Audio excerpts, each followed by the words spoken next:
શહેરના પુણાગામ વિસ્તારની ઘટના લિમ્સના કારખાનામાં 3 રાઉન્ડ ફાયરિંગ ભર બપોરના સમયે લોકો વચ્ચે 3 રાઉન્ડ ફાયરિંગ થતા ચકચાર પુણાગામ વિસ્તારમાં આવેલ ભાગ્યોદય ઇન્ડસ્ટ્રી પહેલા માળેનો બનાવ જૂના કારીગર દ્વારા 3 રાઉન્ડ ફાયરિંગ લિમ્સના કારખાનામાં કારીગર દ્વારા માલિક સાથે માથાકૂટ કરી બાદમાં રિવોલ્વરથી હવામાં 3 રાઉન્ડ ફાયરિંગ કર્યું હતું।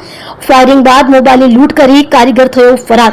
पुणा પોલીસે ઘટના સ્થળે પહોંચી તપાસ શરૂ કરી। શહેર ક્રાઇમ બ્રાન્ચની ટીમ પણ તપાસમાં જોડાઈ। સીસીટીવીના આધારે આરોપીને પકડવા તપાસ તેજ। જી સર, શું ઘટના બની છે, કઈ રીતે તપાસ? ગઈકાલ બપોરના 12:30 વાગ્યાના આસપાસ જ્યાં કામના જે ફરિયાદી છે એમને ફરિયાદીના ખાતા ઉપર અગાઉ કામ કરતો દિલીપ ઉર્ફે દિલીપસિંહ ઉર્ફે દીપક જે ખાતા ઉપર આવેલો હતો અને અગાઉ એને જે ખાતા ઉપર ઝઘડો થયો હતો। આ કારીગરો ત્યાં કામ કેમ કરે છે એ બાબતે એને ધાકધમકી આપી અને 2 થી 3 રાઉન્ડ ફાયરિંગ કરી અને અજાણ્યા કોઈ ઇસમ સાથે આવેલો અને તેથી ભાગી ગયેલ છે।